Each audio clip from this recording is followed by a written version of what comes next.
taken LSD, see, it doesn't really give you hallucinations. Instead, it shows that real life. Hey, what's going on, guys? My name is Justin. Welcome to my channel, and welcome to Please Wake Up. Now, this game, I was reached out by the developer, told me that he thought I might like it, so here I am. The information on the game alone already has me worried. Supposedly, it's supposed to make me fear my own mind. And apparently, it can have lasting effects after having played it. So, take that as you will. Yeah, this game uses optical illusions that can have minor visual effects lasting for months. Yeah, that's what I need. View the illusion at your own risk. Developers not liable for any negative or damaging effects that occur as a result of this game. We recommend providing this warning for anyone else who may be viewing. So here's another warning. I'm pretty sure I had an official warning before this even got to this part. But please, if this is not your type of thing, don't watch. I will punish myself for your viewing entertainment if that's what you so wish. I mean, by the time you watch this, it's already done. Damage has been done, and I do it all for your entertainment.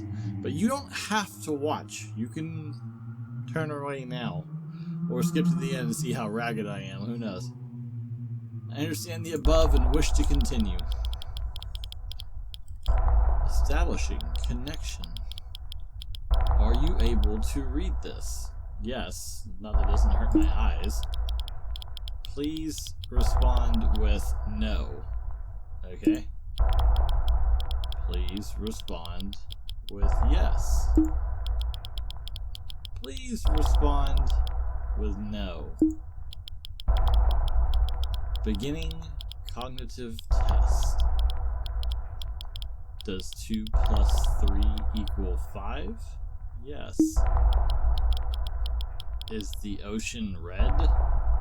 Not usually. Sometimes it is, though, but not usually.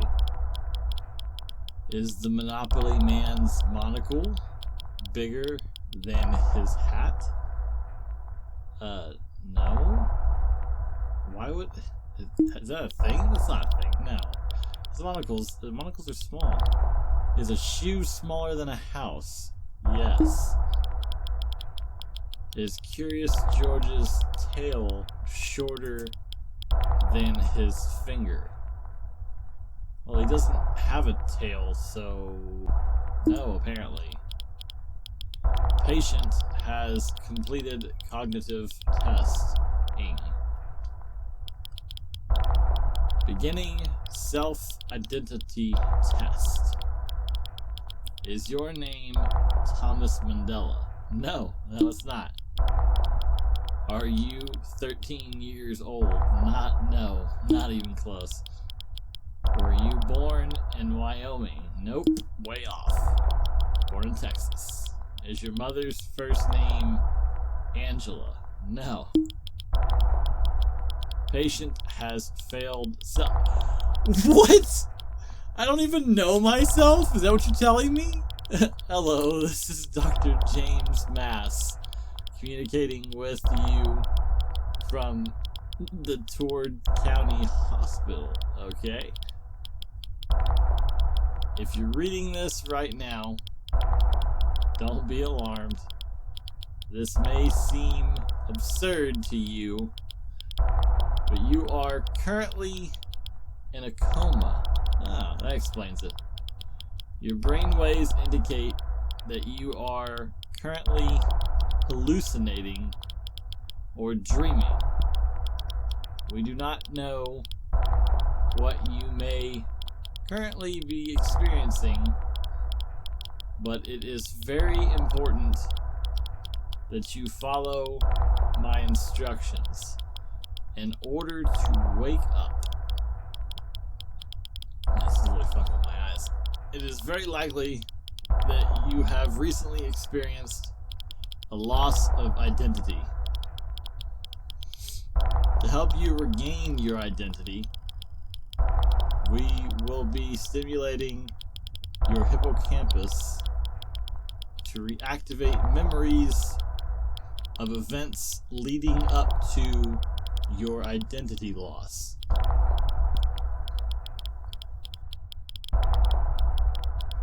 Due to the nature of your specific circumstances, your mind may attempt to alter these memories.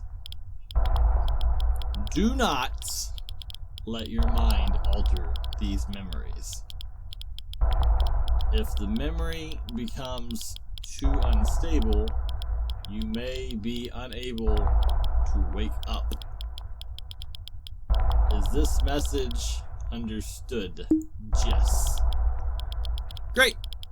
Memory stimulation will begin in 3, 2, 1. Look around the room, pay attention. Objects may change when not visible. The sound will get louder the more objects have changed. Did you notice front board has changed? Click on it to change it back. Do not click objects that have not changed. I want you to take a good look at your surroundings. Pay very close attention to the things around you.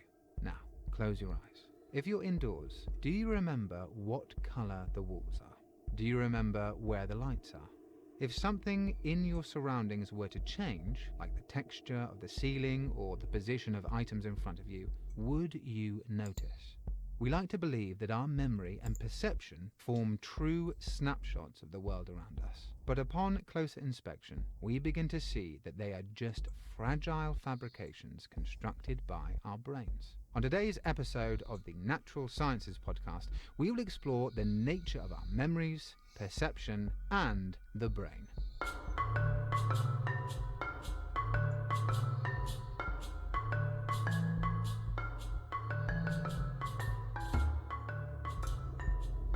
Memory is something that we rely on each and every day. On a basic level, we use it to help locate our keys and to remember computer passwords. However, on a more fundamental level, memory plays a key role in our personal identity, beliefs, and behavior. Without memory, we wouldn't have any real connection to the things we've accomplished, the events we've experienced, or the people we love. 17th century British philosopher John Locke argued that personal identity, or the self, is founded on memory. That is to say that your memory is what defines you as an individual over time, not your physical body or soul.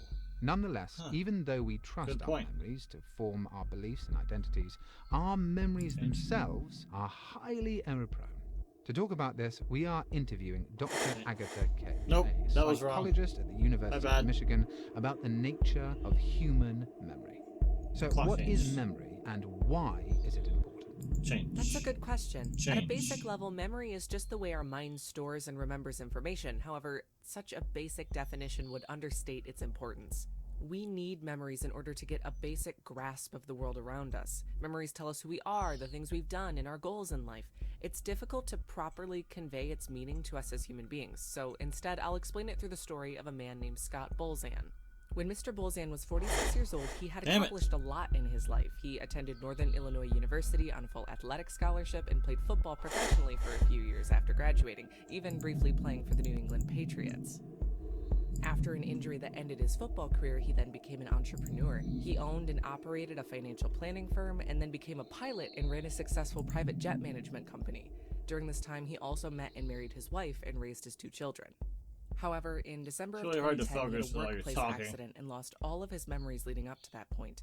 When he had awoken from the hospital, he didn't even recognize his wife of 25 years. In an interview with ABC News, Mr. Bolzan described the experience as just being lost because he lost who he was. Events such as his first date, his first kiss with his wife, his wedding day, the birth of his children, he had absolutely no recollection of and no emotional attachment to. He was unable to remember any of the important people in his life. His parents, wife, kids, friends, and relatives. He lost the know-how and ability to run his company.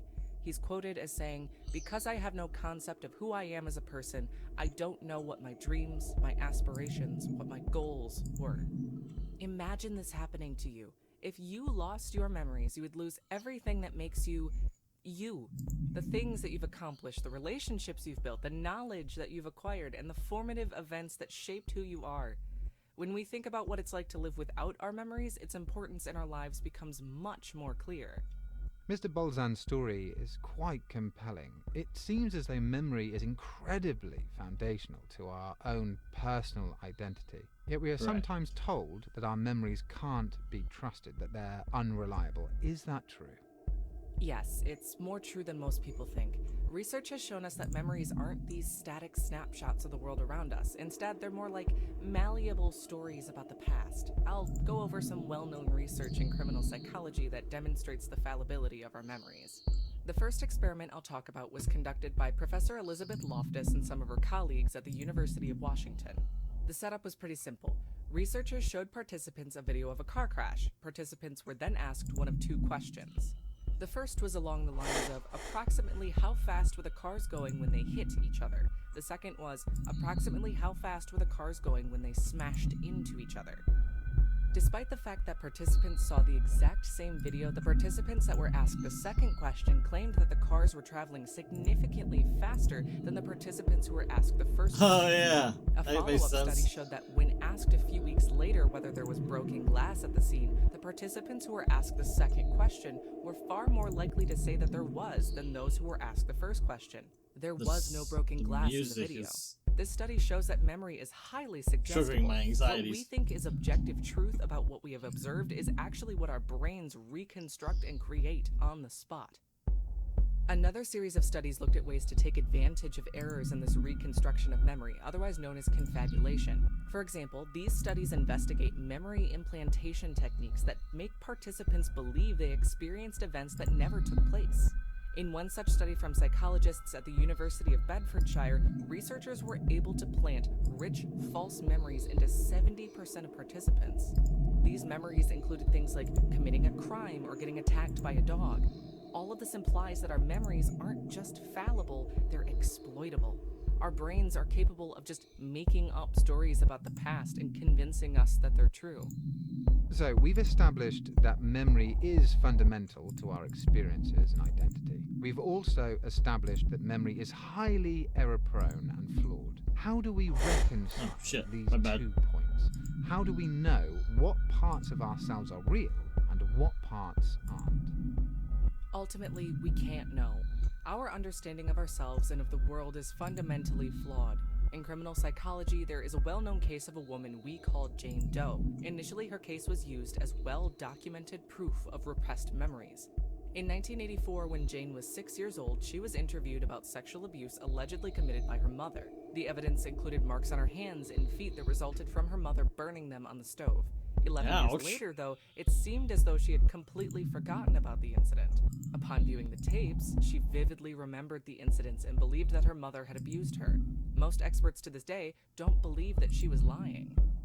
8 years after that, the report was brought into question. New evidence emerged against Jane Doe's claims. The marks on Jane's hands and feet seemed to actually be the result of a skin infection. Investigators also found 2 pieces of evidence which called the story into question. The first was a report from a clinical psychologist at the time which suggested that the story was confabulated. The second involved documents from a Child Protective Services investigation in which Jane's mother was not found to have committed any such abuse. Furthermore, they found evidence that Jane's father, who was in a heated custody battle with her mother, was abusive towards her brother. Today, most experts agree that the abuse likely did not happen and that Jane's false memories came from her father's suggestions when she was young. The consequences of this had huge effects on Jane's life. To this day, she's unsure of what is true and what isn't. If our core memories that shape our identity and relationships with others can just be incorrect, what does this say about us? Could we just be an entirely different person than we believe? Jane Doe is quoted as saying, "What are we if not our life experiences?" If we are to believe that those memories are as fallible as some researchers want us to believe they are, what does that leave us with? Oh, God, no. What are we doing here? Breaking news coming out of Torrid County, Wyoming. Police are looking for a missing 12-year-old child named Timothy McCullough, who authorities believe is in danger. He's 5 feet tall with short brown hair and blue eyes. He was last seen wearing a blue t-shirt and gray shorts. Torrid County police say that he may have been with his estranged father, 37-year-old John McCullough, who has recently escaped from prison. If observed, please call 911.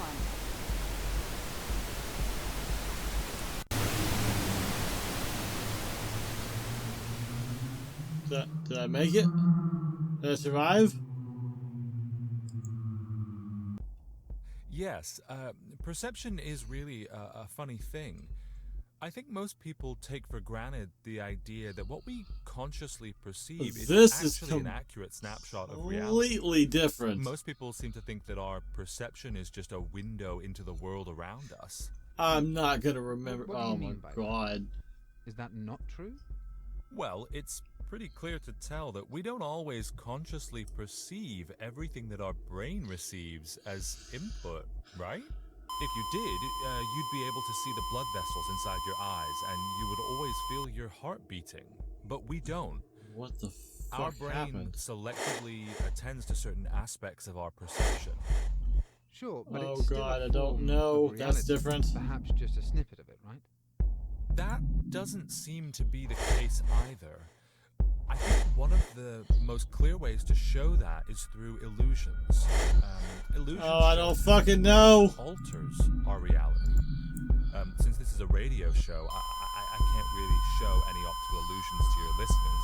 Instead, I'll be demonstrating an auditory one. I want you to listen to the following clip, and I want you to tell me if you understand any of it.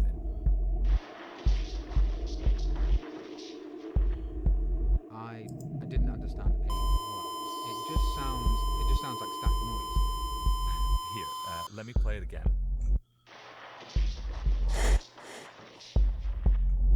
Yeah, no, sorry, still nothing. Now I'm going to play another clip. The juice of lemons makes fine punch. You understand that? Oh God. Yeah, it says the juice of lemons makes fine punch. Okay, now I'm going to play back the original clip, and I want you to tell me if you understand what it says now.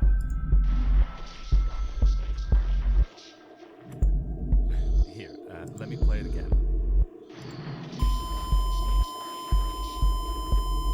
Yeah, it's saying the same thing. Exactly. What I the played you fuck? the same exact clip that you heard the first time. The sensory inputs to your brain were identical. Yet, after hearing the unaltered version of the audio, you could understand the garbled one. This shows us that your brain is actually filling in pieces of your reality. You're not directly experiencing the sensory inputs to your brain, you're experiencing your brain's interpretation of those inputs. In other words, your brain is creating or hallucinating your conscious perception.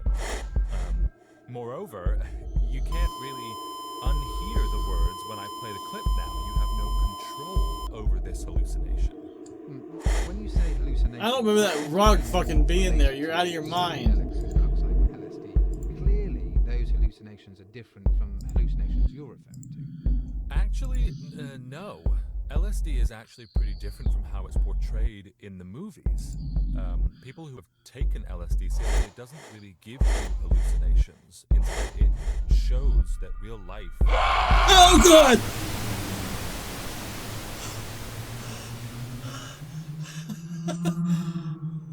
Oh God, they fucking got me. Yes, perception is really a funny thing. Moreover, you can't really unhear the words when I play the clip now. You have no control over this hallucination. When you say hallucinations, that seems to be more related to psychedelics and drugs like LSD. Clearly, those hallucinations are different from hallucinations you're referring to. Actually, no. LSD is actually pretty different from how it's portrayed in the movies. No, that's not what I meant. People who have taken LSD say that it doesn't No, really the give wheelchair's you stupid. hallucinations. Instead, it shows that real life is the hallucination. Some users say that LSD gives them a better glimpse Real at life is true the reality hallucination? than the constrained and filtered reality that our brain constructs. If hallucination is uncontrolled perception, then normal perception is also just a more controlled hallucination. This sounds like hippie-sized. Hippie science. Yeah, you tell him. What I really mean by hallucination is that our perception is more constructed by our brain than it is a direct product of our senses. All of this research points to the fact that we don't live in the world. We live in our heads. The world we perceive is constructed by our brain. It's not necessarily representative of what is out there. Perhaps I'm not the best at explaining it, so I'll read you a quote from one of my colleagues, Professor Anil Seth from the University of Sussex. He said, "We don't just passively receive the world, we actively generate it. The world we experience comes as much, if not more, from the inside out as from the outside in. We are all hallucinating all the time. When we agree on hallucinations, we call that reality." That's a good joke. Maybe we should be interviewing him instead. So that's awesome. The perception of the outside world isn't actually real. We can't fully trust it, as shown by illusions, as you've shown. Does that mean everything we perceive could just be sensations that our brain is making up? Yeah, exactly. And there's a very clear precedent for that. Dreaming. While in a dream, most of us aren't aware of the fact that we're dreaming. We're perceiving sensations that our brains are just creating on the fly. And we simply accept that it is reality, even if it's completely nonsensical and incoherent. Dreams show us how our brains can fool our conscious minds. But how is that possible? It seems strange to suggest that our brains can render entire scenes in our heads. That's the thing. It doesn't have to be. Our brains have what's called selective attention. That means we hardly notice things that we're not focusing on. Here's a simple way to demonstrate this. Close your eyes. Okay. You walked into my office and sat down in that chair just a few minutes ago, correct? Yeah. Okay. So, what color is the chair you're currently sitting in? I think it was black. Mm-hmm. And is the floor carpeted or hard? I'm pretty sure it was carpeted. Good. Okay. What color is the carpet? Grey. And did the carpet have any sort of pattern on it? I have absolutely no idea. Okay. You can open your eyes now. Okay. So the floor is carpeted, but my chair is actually blue, and the carpet has a checkerboard pattern that is... That part's stupid. Yeah. Getting 1 out of 4 questions correct isn't bad, but isn't it strange? You walked in the room and saw the floor, but didn't really notice its pattern or color. You sat in the chair and also didn't notice the color. If I changed the color of your chair or your carpet when your eyes were closed, would you have noticed? What about the color of your desk or the items on it or their positions? Probably not. Here's another example for the listeners at home. You've probably seen the Google logo countless times. Can you tell me what color the letter E is in the logo? And what about the color of the second G? If they were to swap colors one day, would you notice? Well, I have seen the logo many times, but can't seem to recall the answer to those questions. I probably wouldn't notice if they swapped. Exactly. And that's how your brain gets away with it. It doesn't have to render your entire world inside your head. It just needs to hallucinate the tiny sliver you actually pay attention to. Everything else around you could be constantly changing, and you wouldn't even notice. So then, how do we know if we are actually experiencing reality? How do we know if we're dreaming? Well, for one, it's impossible to truly know whether what you are perceiving is actually reality. For example, you could just be a brain in a jar that's being fed neural inputs. And if the inputs I'm feeding your neurons are the same as what they'd be receiving in a real world, it would be impossible for you to tell the difference. Like in the film, The Matrix. Sure. I guess there's nothing we can do about that, but what about dreaming? There is something called lucid dreaming, in which people try to be aware while they are dreaming. It generally involves closely inspecting reality. For example, lucid dreamers say that in a dream, they're able to pinch their nose but still breathe through it, or that they're unable to closely inspect themselves in a mirror. However, recent research has shown that this is only possible under certain conditions. I'm not going to dive into the details here, but There are different phases of sleep, and during different phases you experience different types of dreams. Some dreams are almost completely indistinguishable from reality, although we tend to forget them when we wake. And breaking news coming out of Howard County, Wyoming. Along with the previously mentioned 12-year-old Timothy McCullough, police are now also looking for a 13-year-old child named Thomas Mandela, last seen at Torrid County Middle School. Authorities believe that the cases are related and that 37-year-old John McCullough may be behind both abductions. Both children are believed to be in danger. Damn it, if come you on. have any information, please call 911. Now back to your God, my regularly head's scheduled starting to program. hurt. There's a story from the 3rd century BC Chinese philosopher Zhuang Zhao that illustrates the nature of dreams and realities.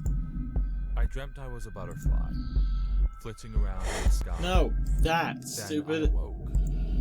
Now I wonder, am I a man dreamt of being a butterfly? Or am Oh, I about a to finish butterfly this one. dreaming that I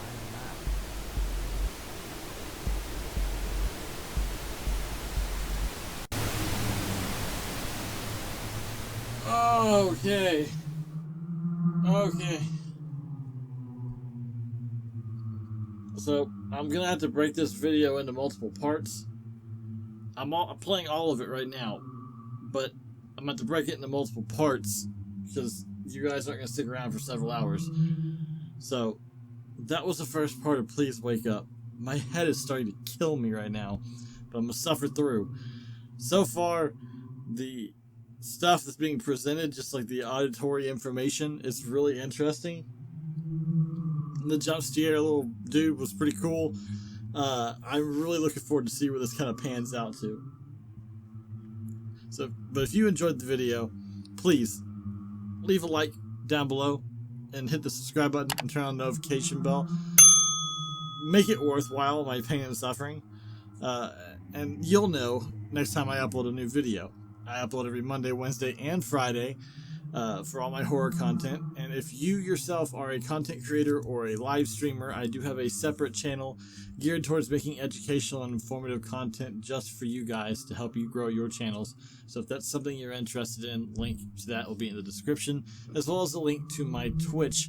I do stream every Tuesday and Thursday evening, so feel free to stop by. You can watch me play horror games, or you can bring all your questions, concerns, and ideas, or whatever for your stream over there and ask me whatever you want live. Alright, thanks for watching, and as always, I will see you in the next video. Bye.